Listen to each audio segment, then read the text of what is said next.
Assalamu alaikum jama julɓe heɗiɓe men hande Jama TV haray ko teddungal e monga hewta musiddeji men ɗin fop haray hande e guddita émission art et Guinée e nder leydi Sénégal haray ɗen wondi ɗo e artiste jomen Kumbalujo wiyeteɗo Dawda Junior joɗiɗo ɗo e Tamba haray mo beeyo udditu télévision mum on jooɗo ndaara anda oɗo kadi ko artiste jo hooloraɗo teddinaɗo marɗo ɗengal kelɗungal e dande yeɗɗunde e nder Tambacounda e si hewti ɗon kadi onon kala mo ala côté télé on wonɗo ka nder auto wonɗo ka nder ka suudu wanɗo e entreprise ji mum e bureau ji mum e no wawi télécharge de application e Jama TV on a winday tun e Guiɗo Jama Media a télécharge ay application ka Play Store a ndaara télé on en direct ko en ligne o woni haray tigi tigi on on jarama on jarama monsieur awa eyi haray meɗen faala andude Jama on no faala andude ko onon woni homɓe voilà e haray komi woni Dawda Junior donc mi hurike fan on fof kala finowo fofa e Sénégal mi hurike o tigi gila Dakar ɗo Kaolack Tambacounda voilà miɗo hiwro famɓe ɓen fof miɗo hiwro kadi télé Jama TV personnel Jama TV on fof miɗo hiwro ɓe miɗo lando siɓe jaam donc ardi ko di ko en troto Allah yo Allah nawra en télé on yesso Allahumma amin voilà amin. Donc wonde grand koto jo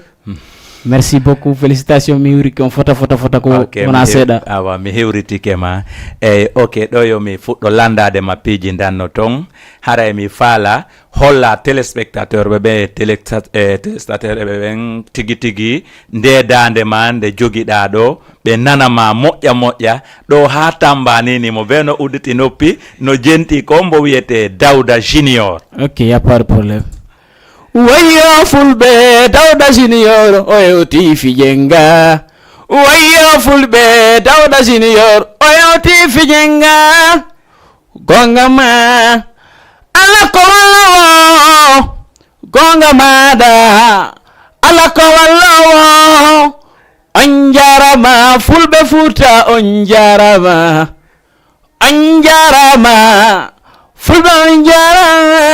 Wow, ça c'est super. Eyi o ɗo Jama on joni fuɗɗi yi'ude tigi tigi ko hombo joɗi ka plateau Jama TV ɗo eyi ɗo na hami sifo a holli tigi tigi on dande nden e Dawda tigi tigi ko indema nden woni Dawda Junior ka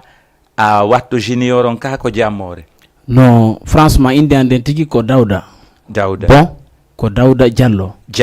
mais donc ɓayɗandi joni Jama on ka fewdiɗo il faut to tigi waɗa sirno mo anda ko wawata repousude affaire on donc waɗi simi fawi Dawda Junior ɗum ɗon si a créé de moi komin créé ɗum ɗon fi souvent hara famɓe ɓen ko ɗum wawata antingo ɗo tigi donc minen ka famille amen miɗen mari Dawda ɓaysi ko nayo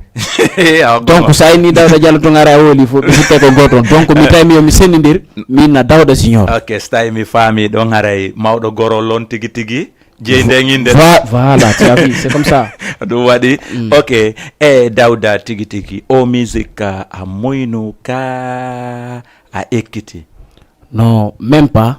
tigi tigi o tigi innata moynali passé babe ngam ɓe waɗi musique folklore mais on to mari menen min heɓaka. Oui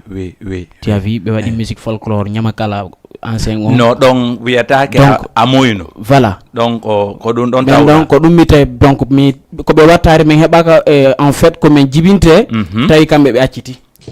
tu as vu donc o tigi wata wiide moynali a moynu voilà mais min ko min ƴetti choix an janggugol musique parce que ko rêve mi waɗi golleji boyi mais quand même rêve an gon ko waɗugol musique tu as vu aussi kode mi nangi kadi ngol lawol ɗon mi andi min nayi alhamdulillah mi fuɗɗike yiwde lawol ngol mi ɓurno faalede ngol quoi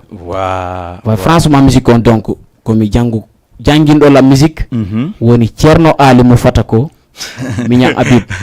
Ok, ouais. An kadi kaka famille fata ko on ƴettuɗa musique on seeɗa tawi famille mawɓe nga taw ɓe waɗi kamɓe ɓe abandoni me ɓay ɓe wawata no ma jannude tawɗa ya ɗaɓɓu kadi jannomaɓe donc maître Massimi fami ko ceerno Alimu fata ko miña rijo la fata ko kadi rijo la fata ko way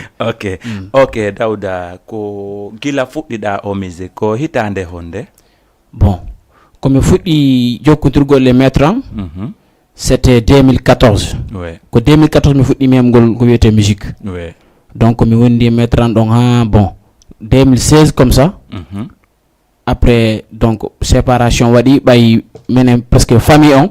ko Sénégal ɗo ɓe jooɗi ko musicalement waɗi o digi yewtigi e Laguiné mawɓe ƴew Laguiné ɓayre ɓe hoɗi ɗo menen min jibina ɗo mais ko musique naɓina Laguiné franchement mi neeɓi toon fi mum donc maître libéré laguine mi artu min kadi mi dara feere go passé gonga ɓeya ko ala hoore yata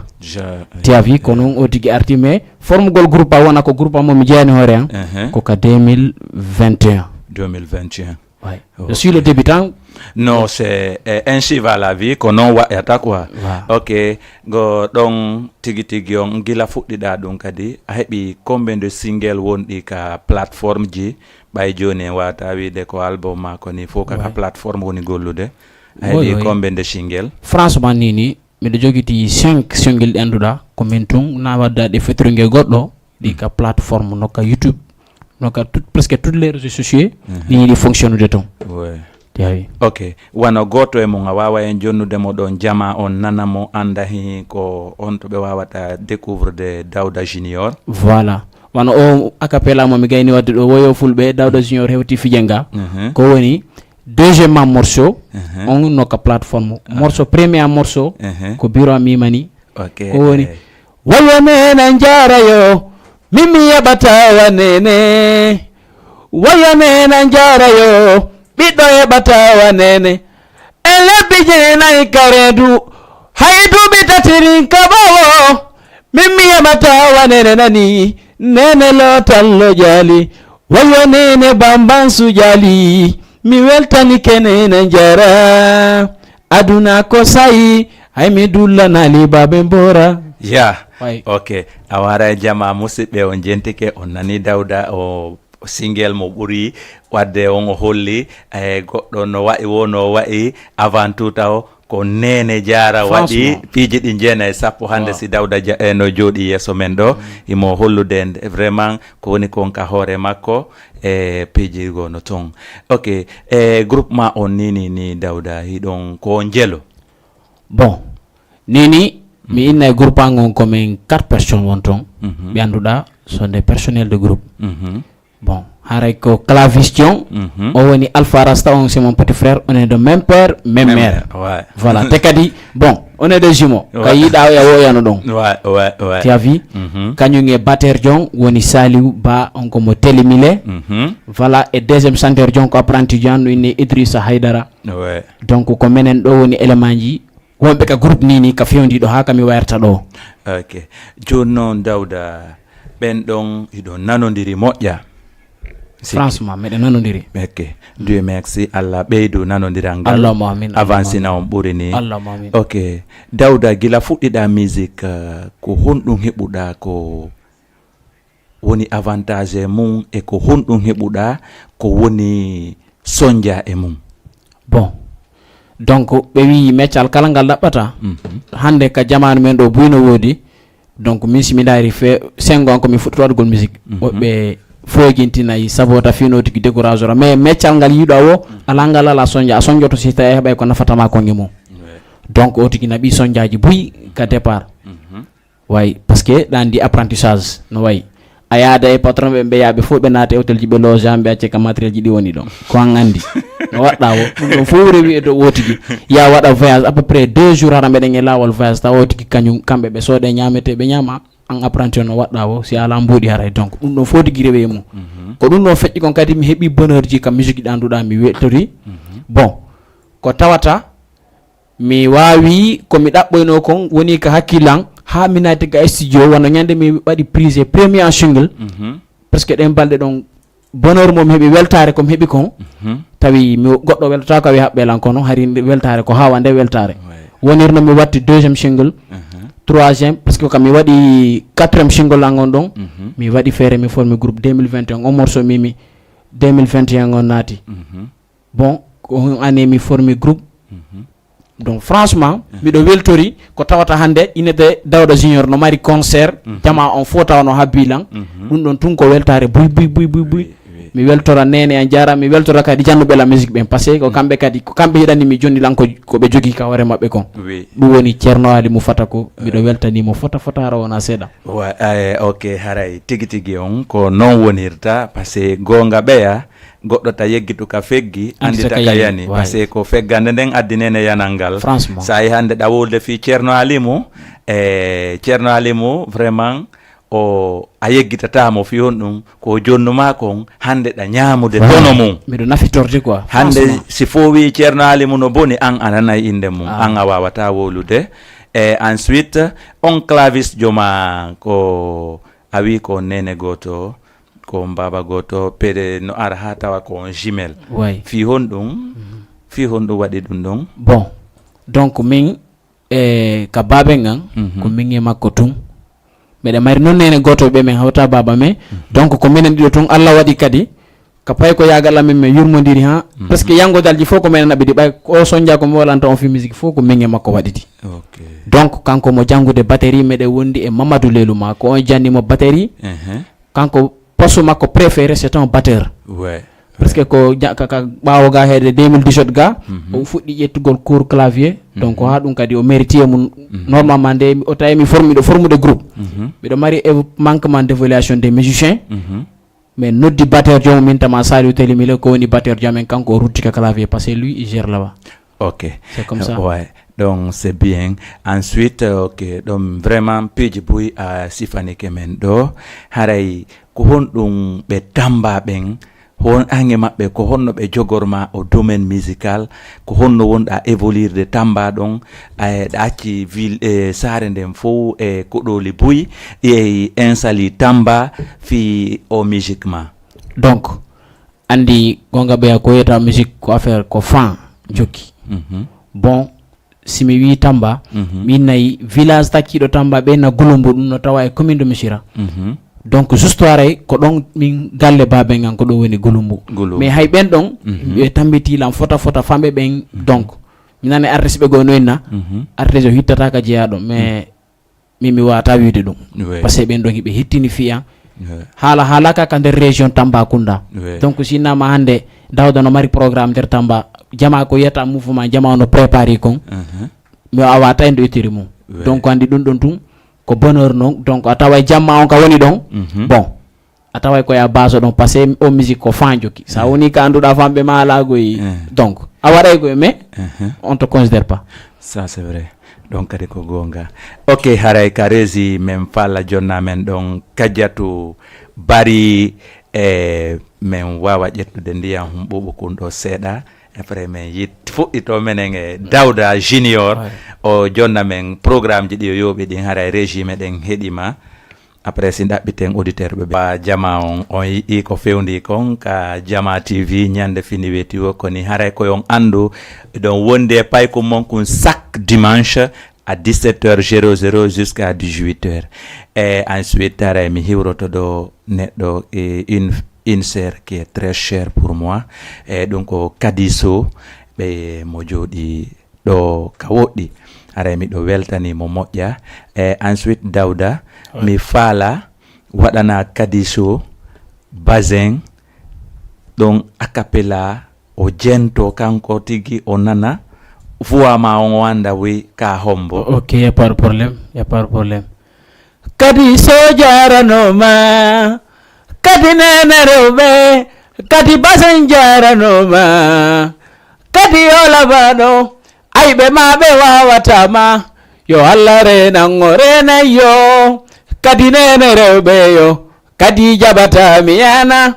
kadi basen jejeteɗo koto jo yettima wayagonga maɗa yiɗuɗo mawo yiɗamo kadi jaranoma kadi basen nene rewɓe yo kadi jaranoma kadi basen o yiɗaɗo kadi jaranoma kadi woni nene rewɓe ko kadi woni jejeteɗo yo kadi yolamaɗo merci Dawda. Ok, aray mo gentima et ensuite aray ko hombo marda be weltanoda e di programme ji ma soutenu be ma. Bon donc aray mi do weltano fan on fo bon e si mimi kedo mi yaay Gulumbo donc be wi hino ton groupe go be wi fotti foli donc mi hareno souteni Dawda Junior fota wana seda wano Sala Gueye bon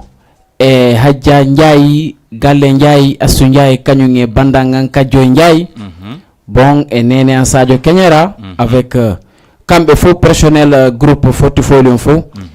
et DJ Diallo mon grand sœur lui aussi bon ben non foire mi do weltina be commission do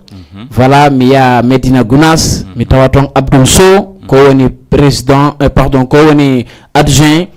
président groupe Dawda Junior kañum e Jules Barry ko woni président fans club Dawda Junior donc ben non foire mi do weltani be fota wona seda si mi ari Tamba voilà mi hiwro don fambe am ben seda wono Taybou bon kañum e grand frère ben Mamadou Korka Diallo kanko e famille makko fo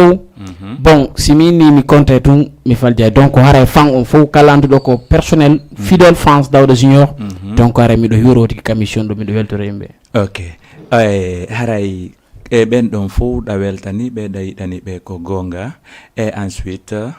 tigi on awawa la yewtude ko carrière ma on tigi bir concert ji di anduda a yehi e nder koɗolum heɓi koɗolu e koɗoli heɓi koɗoli ha hewto e nder lagineri ndin par ce que a wiyata a jeeyaka lagine ko ma jibinande lagine ko a jeeyaɗo lagine a faami haray ko biru honɗum honto waɗɗa parcours ma on tigi bon donc simi wi lagine bon ka tigi Fouta Diallo ɗuɗali ko tigi jindi bon mais mi ƴettay Fafaya wow mi waɗi Fafaya aray tanti safi Fafaya no hiwrengo sengo ɗon hiwro kadi grand jan Soul Fafaya voilà e simi wi ɗon presque Fouta on ko zone Koubiya on tigi woni ko waɗi seeɗa zone Koubiya on ɓen ɗon ha donc Legere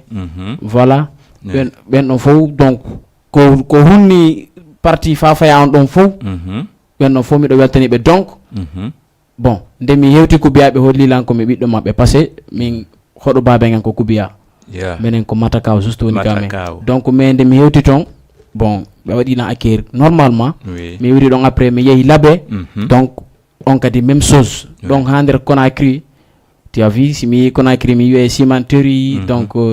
Kouria tu as vu donc kadi famɓe amen kelɗuɓe no ɗon tu as vu hara miɗo hiwro fan on fof kala union guinéen wonɗo Sénégal ɗo kadi mi jitali miɗo hiwro miɗo toranoɓe jaam e kisio e cellal e judde balɗe allahumma amin ok awa probléme ala haray fidèle auditeur ɓe ben e auditrice on kadi haray ɓe wawi noddude lignon accitama ka 78 116 82 38 78 116 82 38 ok Dawda ɗo yo en heɓu premier auditeur ma e noddowo ɗo yewton seeɗa ko mi falama landade piwngu tun e musique on a heɓi producteur jo e mum ka a heɓali taw bon franchement mi heɓali taw par ce que donc andi minen artiste on hay sa heɓali ɗon pijare souvent no tawa ko nangi o tigi seeɗa pour avancement heɓugol succès on to donc franchement mi heɓali producteur o tigi ko woni wadde kon fof ko yerka eti wo ko ɗon haaɗi donc a ala kadi manager bon mi ala manager donc ko antu woni évolude ko min kala ko yiiɗa mi waɗi ko mi woni inventude waɗana hoore an donc si programme ari ko plupart ko miñanga mbay on ɗo miɗo wondi ko seedejo kon yewdata promoteur ɓe fi programme donc kon ɗo wona lam partie ménagère mais andi ménagère si woni normalement jouer rôle ménagère il doit faire beaucoup de choses pour l'artiste tu as vu donc odi no mari une sérieux problème je n'ai aucun producteur je n'ai pas de ménagère aussi ok mi sikki tun goɗɗo ari ka ɓoggol salamu aleykum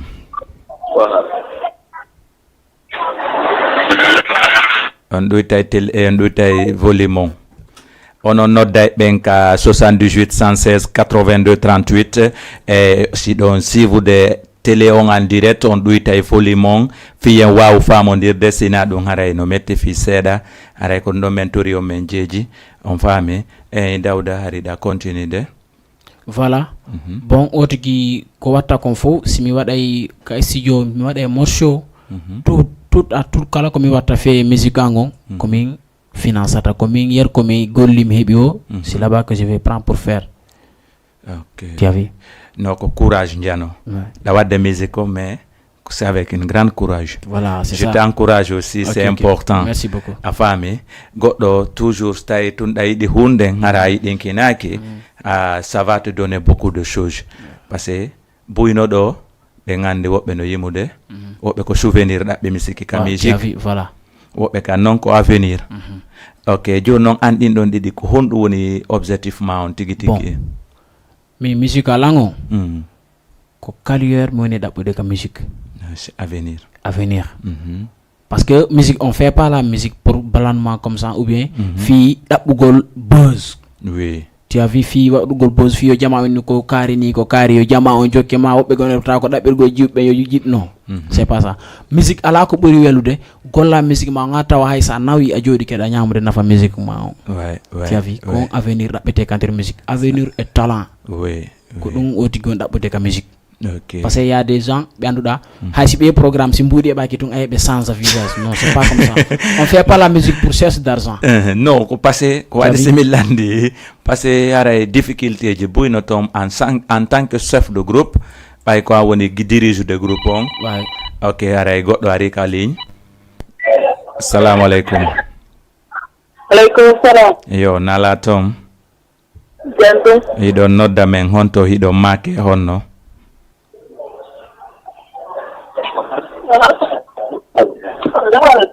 Hiɗo nodda men honto e koɗo hoɗo gonɗo iɗo make kadi honno. Allo wi Anjara nala ton jantum ko émission on ko émission on ka argine émission on ok hara iɗo nodda men honto hiɗon wi'e honno mi wi'e Mouhamadou Keita iɗo nodda men honto Grand Dakar. Ok, haray ko hondo marɗon ko yewton fiyo artiste jomen jooɗiɗo ka plateau ɗo. Ko hondo marɗon ko yewton fi o artiste jomen wonɗo ka plateau ɗo mo wonɗo nande nde mum ɗo Dawda Junior. Awa ko wattiragol. Ko wattiragol moƴƴo noon. Haray ko ombo kadi marɗon ko hiwroto ɗon e ko hombo kadi okkoton beru musique komo faala ɗon okkude on hiwro plateau on fof awa menen kadi plateau on fof hiwritike awa merci awa merci beaucoup on weltanama on jarama haray toujours ɓoggol ngol no accita 78 116 82 38 ok Dawda haray ɗa wawi continde ko wonnoɗa yewtude kon. Ok parce que joni fi ko ha joni ko mi wodi nanen kon musique ko wobben wadide dum ko commerce dabbugol mbodi ka fuddagol ma a débutant sa ardini mbodi yeso tum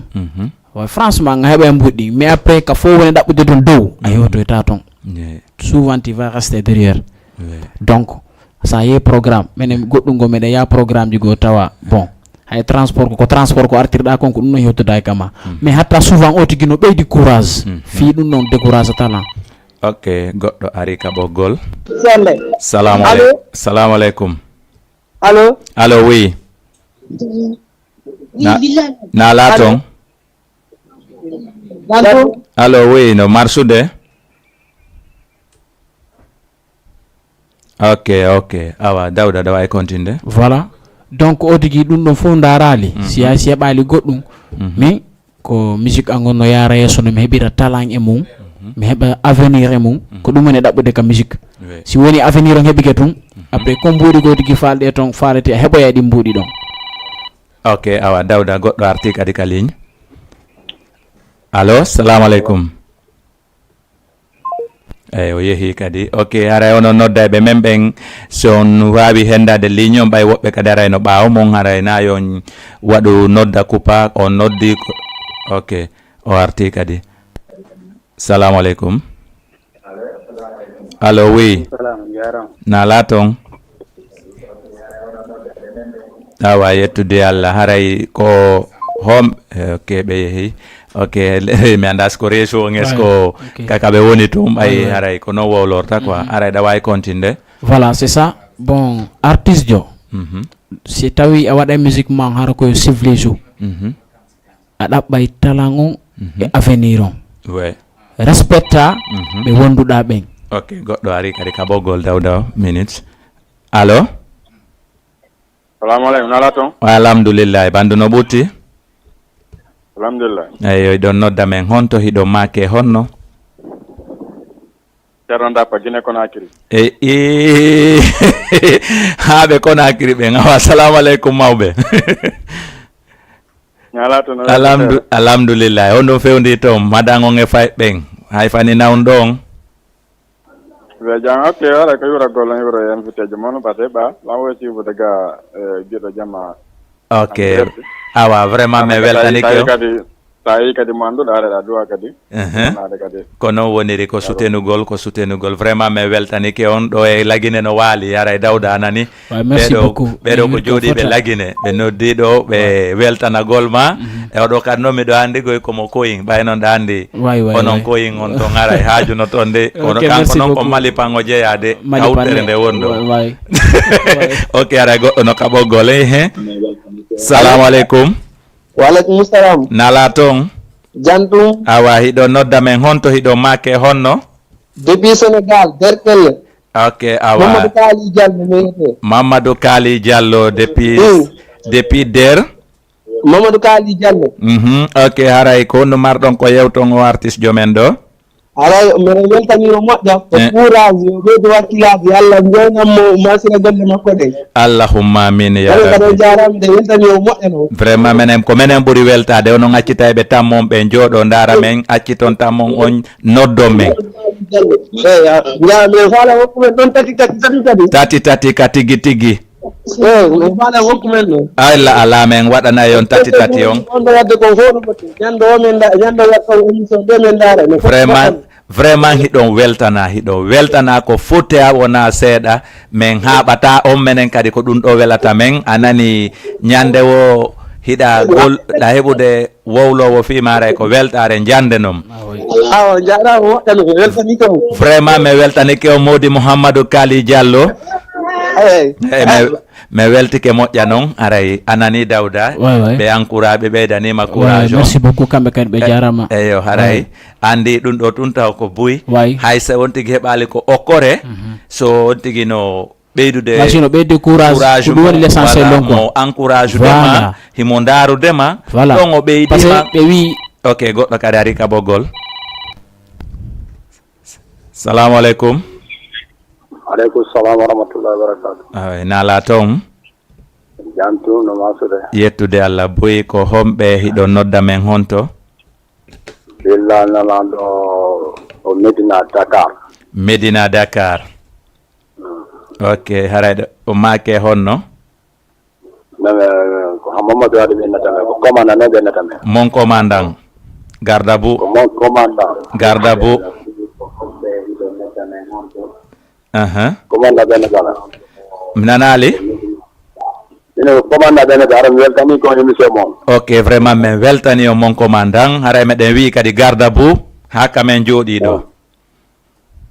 Non ɓurta gollugo wakkilo noon kadi ka parti ji men nen quoi. La ko ɗum joɗɗini men ɗo menen kadi ko ɗum ɗo welata men. Nango artiste ɓe fof quoi. Allahumma amina ko men ɗum ɗo men ɓuuri faalede ko ɗengal haali pular ngal fof heɓu doole ene wonɓe e nder Sénégal ha memeɗiyal pays ji luttuɗi fof ko yen heɓu doole jogodiren yurmodiren wallidiren. Wawi ɗum ɗo men faala.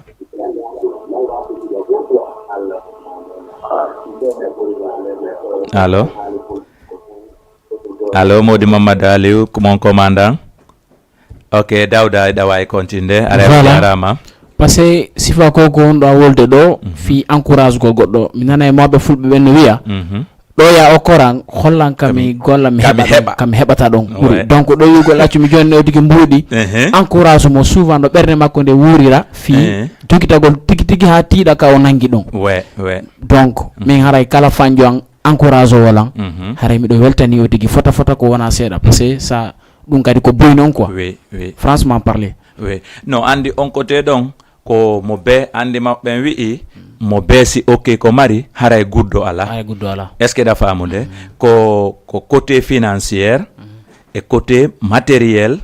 et côté aide konka wonda do hande wobbe no ton ala ko kore kono sibe beydanima wiigol ngol Dawda nyande wo wakkilo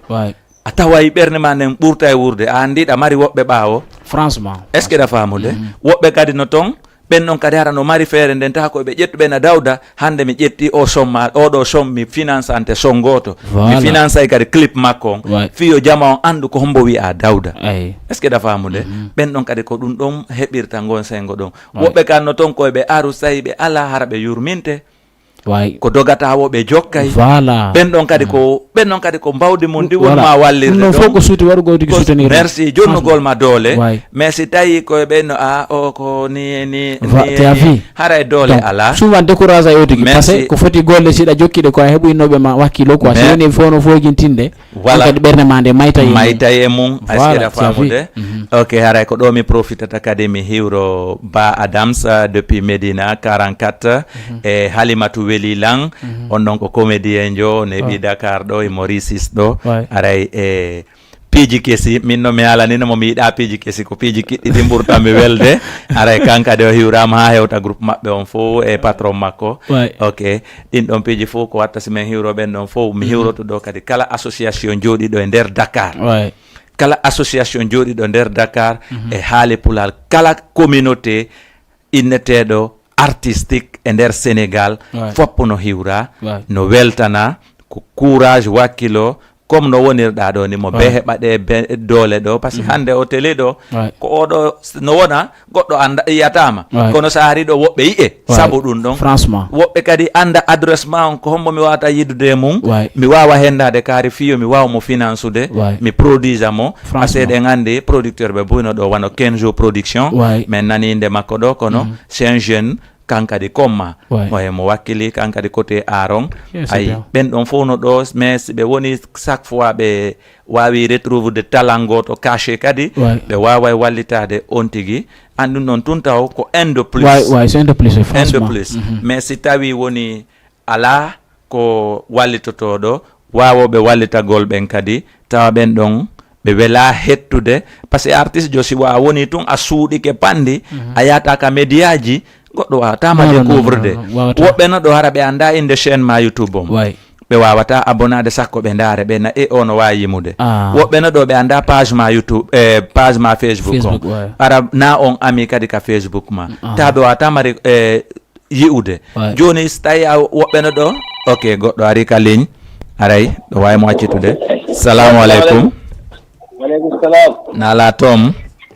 nala taw hiɗo jam yettude Allah hiɗo make honto hiɗo nodda men honto Petit Boy kesarde kat depuis Almadi Petit Boy waka depuis Almadi oui mais ara minen yette émission mono laaɓino laaba vraiment mais yetten garajon Dawda Junior kadi vraiment est ce que makka yitude mi foti no laaba awa Dawda Junior anani merci beaucoup onon kadi on jarama wara kadi garama hirite waɗum an no wene lan anduma ka théâtre ji ka ono wona peseɗo la gandi walla ko nande mo ella waɗali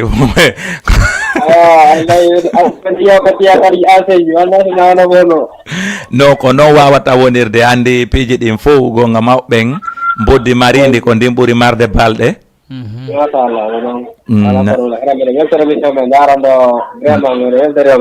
awa vraiment mi weltanike ma Petit Boy depuis Almadi ara eɗa weltana ok Dawda yi arɗo wo ko on courage ɗo wonuma jonnude franchement donc min kadi haray ko minataɓe tum ɓe jarama bon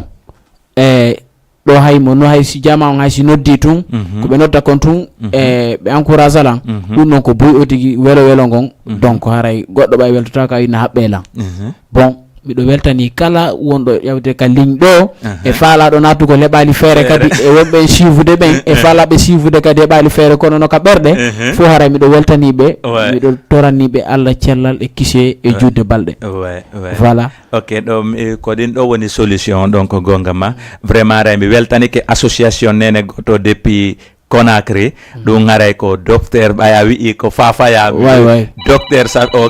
Safi Fafaya woni président on baben amen Mamadou Lelo ma woni vice président on e woni Baba Hadio on vice président on ko Billolo Fo ok goɗɗo no ka ɓoggol salamu aleykum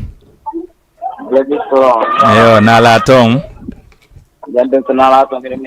yettude Allah hiɗo make honno hiɗo nodda men honto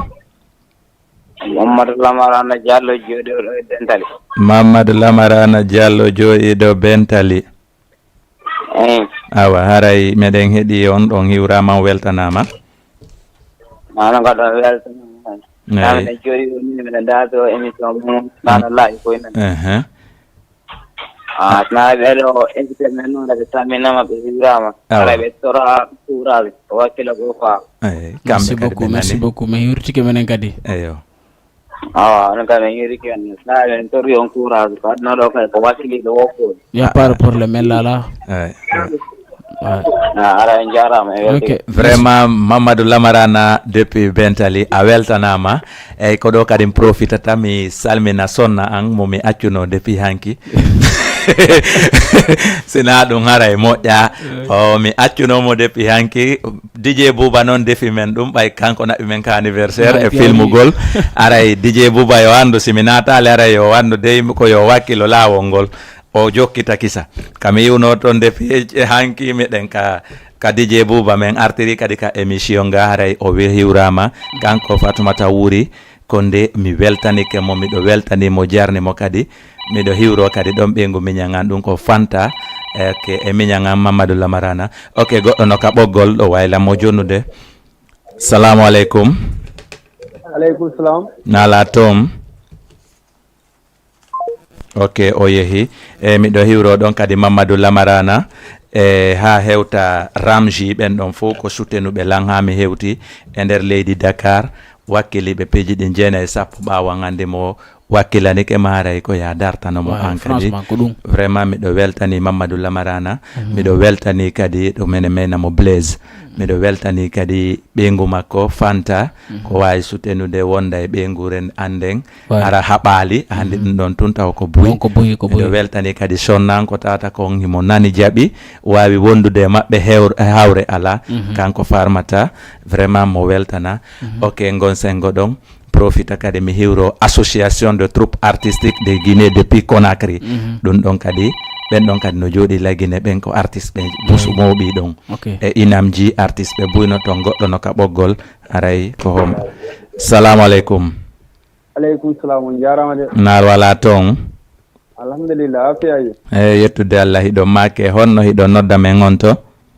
meɗen noddam ɗo meɗen jooɗi ɗo Bentali côté Aslem ɗo make honno mi make Elage Alpha Ba kono noon nakonde ka nakonde on ka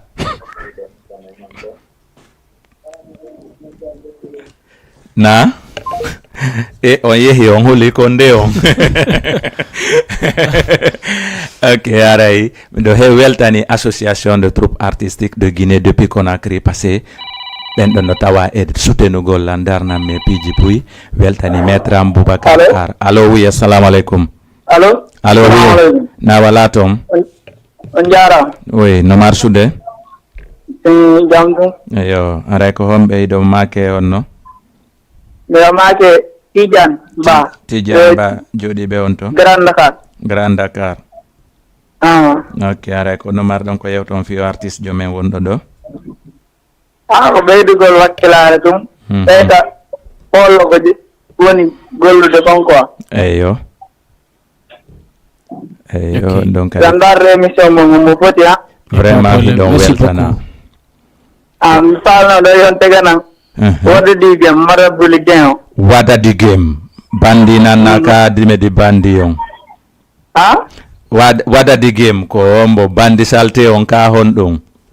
bandi salte on merci beaucoup wawa on nanay wadadi game on joni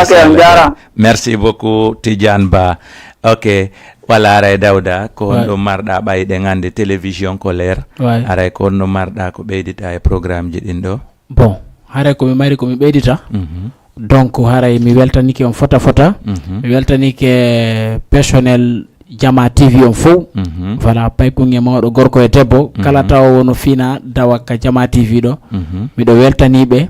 miɗo toraniɓe kadi cellal e kisu e judde balɗe moƴƴude batane passé donc hay ko waɗɗono accueillir kon tun bon ɗum ɗon ko yonila weltare ko giggol watta ɗum tiavi passé bon miɗo wawno arde ɗo wernonan nokku goyno ha joni silaire yo noon to maaroye mais on waɗina accueillir franchement bon mi weltike fota donc ala ko mi wawi sina miɗo weltani on fof surtout accu jaɓen o auditeur joɗo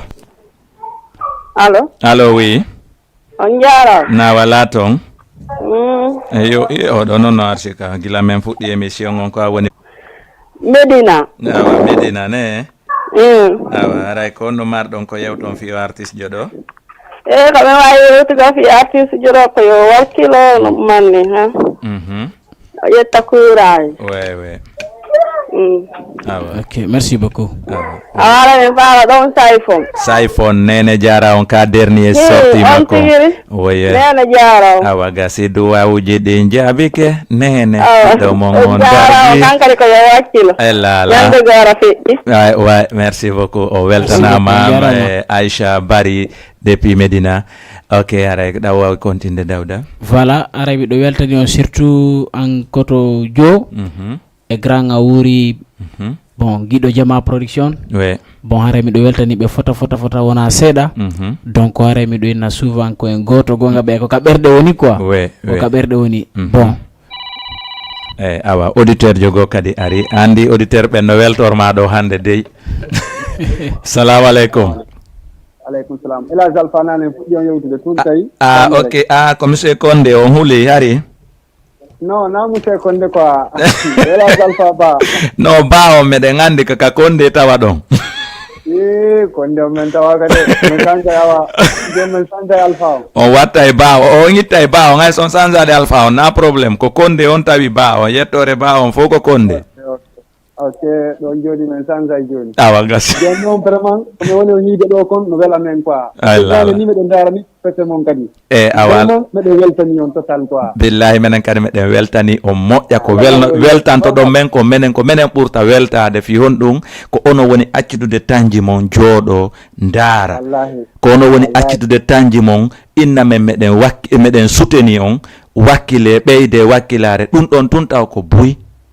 wallahi on jarama Allah naɓo e yeeso quoi Allahumma amin ya rabbi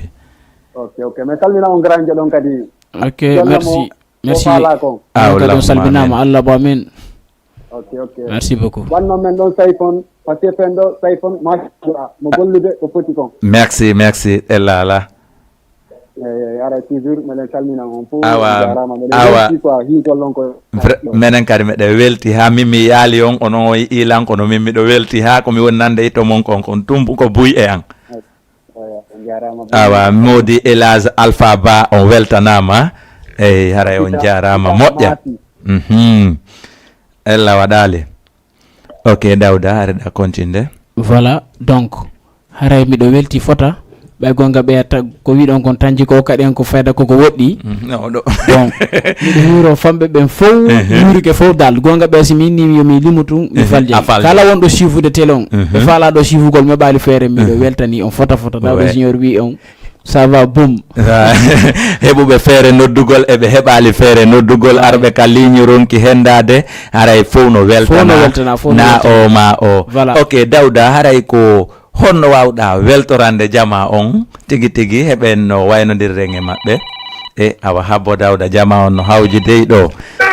salamu aleykum ok awa ok Dawda haray ɗa heɗa ok mimanay ɓe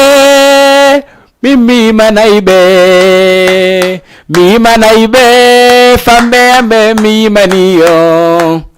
ami weltori on min mimani ɓe famɓe amɓe mimanay ɓe tempo e gorko paykunge mawɗo mi mimanay ɓe famɓe amɓe mimani ɓe yetaɓe bari ɓe yettaɓe Diallo yettaɓe baɓe mo ala bawo wasayi woyo koto joyo joa jarama woyo man Konakiri ko Konakiri wala nyalla miɗo yandela ɓe puncunge sase ɓe dongora e dombi maɓɓe maleya e njolu awa mi yimaniɓe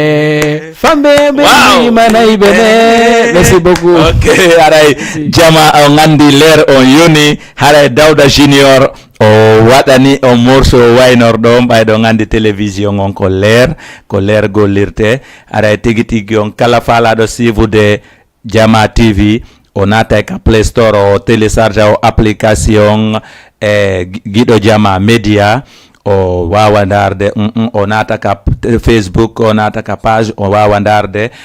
Jama TV hara probléme o ala sonkali ella waɗali aray toujours kadi naya yeggitu am Dawda artiste jon haray men hollitete kadi programme DJ Bella on ko le 3 darotondu ɗo anniversaire makko aray ɗum ɗon ko teddungal e ma so Allah newno tawna en hara wawa tawoyede haaju on nden ñande ok aray leer on nangi en sayi on hewtike en aray mi weltanike auditeur et auditrice fop ko noddi men ɗo ɓe heɓali no feere noddugol men ɗo fop weltanama ɓe jarnama aray merci aray on jarama albarka buyi